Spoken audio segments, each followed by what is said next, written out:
Now, sometimes our physical friends at this point begin to vibrationally groan. You don't do it out loud, but you think, what you're thinking is, oh, there's more of that vibrational mumbo jumbo. I can't spend my vibration. I can't sleep with my vibration. In other words, I really like the manifesting in this physical world that I call my reality. But we want to lovingly remind you that everything that you know that is manifested in terms of this beautiful planet and it's spinning in its orbit in perfect proximity to other planets, everything about the biology of your bodies and of your food, everything about the water system of your planet, everything about gravity and those physics laws that you are experiencing with such grace here in this physical environment, all of that was a vibrational reality before it became a physical reality. And if it had not been thought into place vibrationally, it could not have come into the physical manifestation. So we want you to take seriously this vibrational reality that we're going to be talking about all day here today for a number of reasons, but most important because when life causes you to ask for something, the larger part of you, far and away the largest part of you, the biggest part of you, almost the whole of you, becomes it. And when you, the very smaller part in your physical human form, don't become it too, you feel the distress of not having become what your life has caused you to expand or evolve to. In other words, when life causes you to be more prosperous and you keep beating the drum of I don't have enough money, you set up discord that is painful. And we don't just mean painful because you don't let the money come. We mean painful because you don't keep up with you. We want to bring you around to understanding, as a result of the conversation that we have here today, that there is this vibrational reality that is, and hear it, drum roll please, is present tense. In other words, when your life has caused the larger part of you to become this new and improved version, that's present tense. Present tense. Jerry and Esther have been the last couple of Decembers in Australia, and it was a little unsettling to realize that while today is Saturday in Denver, it is Sunday in Australia. What's up with that? Jerry and Esther would call their office and say, we're living your future. And it's really good. You're going to like it when you roll around to it. But as much fun as they were having with that idea of having crossed the date line, it wasn't an accurate statement at all, because now is now, isn't it? In other words, it was still now. It is still now in Australia, just like it is now right here. And we want to say to you that it is now in the non-physical where we are, just like it is now in the physical where you are. Now is now. Now is this place. No, it's not really a place. Now is this thing. Well, it's not really a thing. Now is where there is a convergence, always a convergence of the vibrational frequency of the non-physical part of you and the physical part of you. And when that convergence occurs, your emotions tell you how the party's going. If you feel frisky, oh, what a convergence. If you feel in love, what a convergence. If you feel appreciation, really good convergence. If you're ornery, not so good.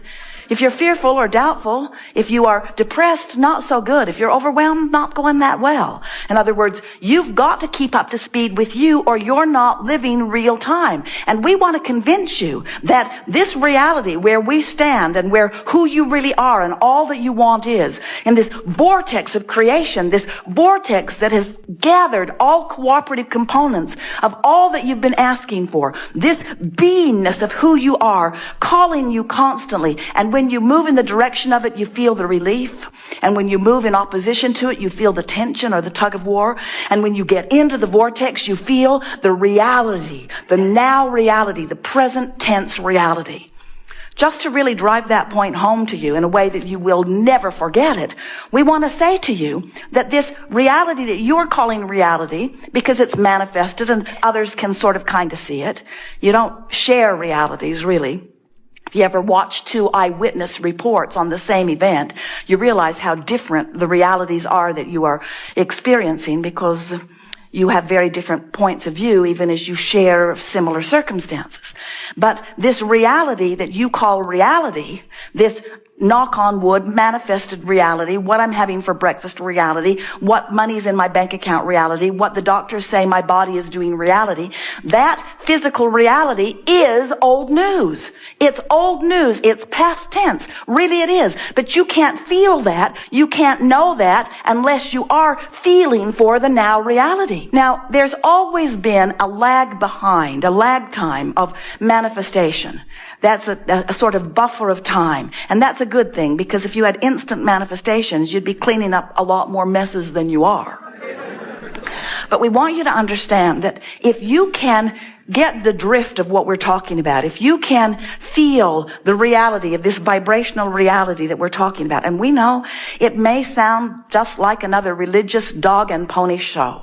In other words, we can hear you talking to your friends afterward. Where did you go? I went to this meeting. What was it about? Well, I can't really tell you. It's sort of hard to explain. Well, tell me a little bit. Well, there's this man who calls his wife Abraham.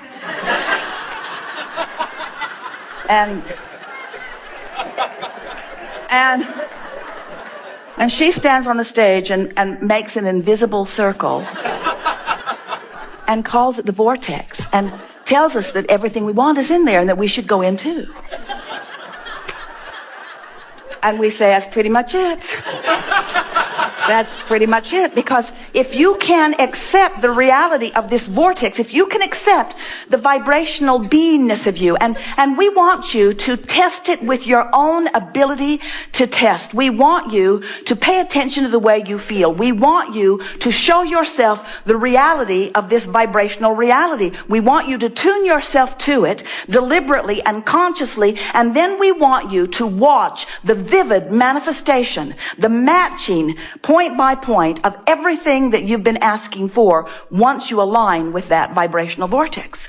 We want you to show yourself the reality that you are the creator of your reality and that your life has helped you carve out an amazing reality, most of which you are denying yourself of living because you've got this physical human disease called what-is-itis. You so want to explore what is. You so want to talk about what is. You want to compare your what is with others' what is. And we want you to understand that what is isn't what is, it's what was. It's what was. It was the bouncing off place for what is, but you got to feel for what is, and that's the part that annoys you, we know, because this physical reality is more compelling. You can see it, you can hear it, you can smell it, you can taste it, you can touch it, where this vibrational reality that we're crowing about all the time, you have to feel your way in. You have to feel your way in. It's where joy is. It's where love is. It's where confidence is. It's where clarity is. It's where stability is. It's where those good feelings are. It's where frisky is. But it is our promise to you, if you will feel your way in on a really regular basis until you're able to know whether you're in the vicinity or in this vortex, in alignment where you are offering one signal. In other words, the source energy, you, is offering a vibration and you are offering a vibration. And when those vibrations converge and you are offering one signal, you are powerful. You are influential. You are the creator, the deliberate creator of your physical experience. And that's what you intended when you came forth. Not one of you said, I'll go forth, explore the contrast, and once I really know what I want, I'll deliberately hold myself vibrationally apart from it. Not one of you said that. And I will complain and write books about it. I will complain and write books about it. Maybe I can get my own cable news show. I don't know. I will scrutinize the planet. I will look for other negative things. And I will gather around me all people who have decided to make a lifestyle of being outside the vortex. And together, we will just complain and complain and complain and complain. And we say, it's not a problem with that, because as there are masses of people outside the vortex, you might even be one of them occasionally.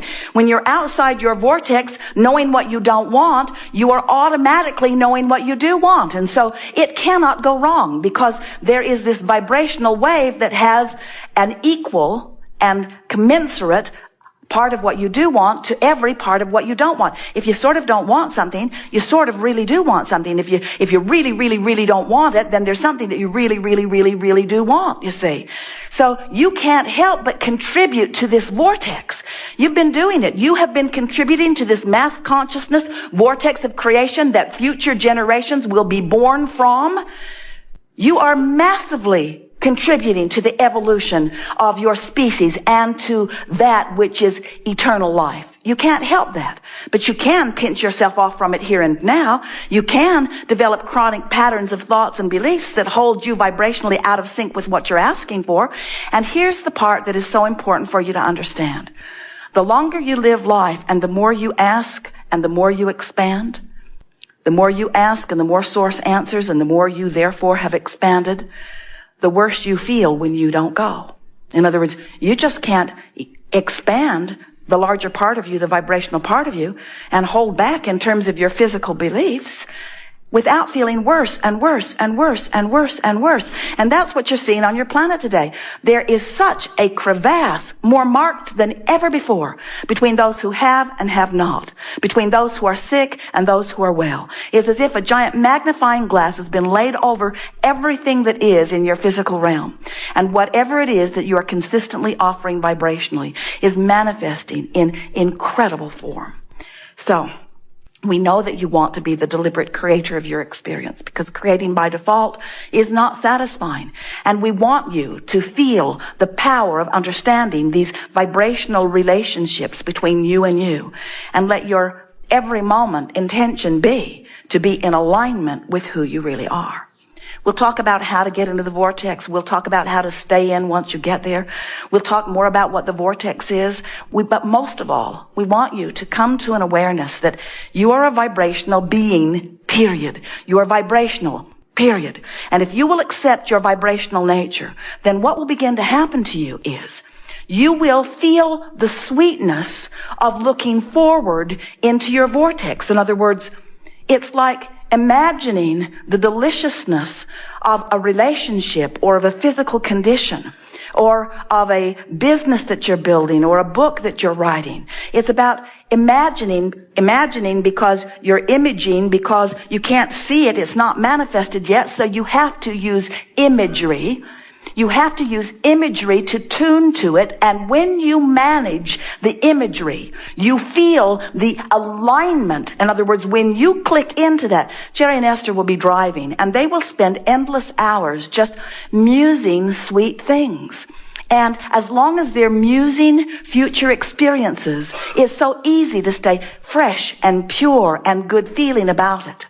But almost in the moment that they try to make the musing a now reality or compare what they've been musing, no matter what the subject, whether it's a relationship with friends or a relationship with employees or relationships with vendors or relationships with publishers or relationships with public or relationship, it doesn't matter what the imagery is about. In the moment that they turn and look at reality, the feeling begins to dwindle and dissipate, and the high-flying good feeling begins to go away.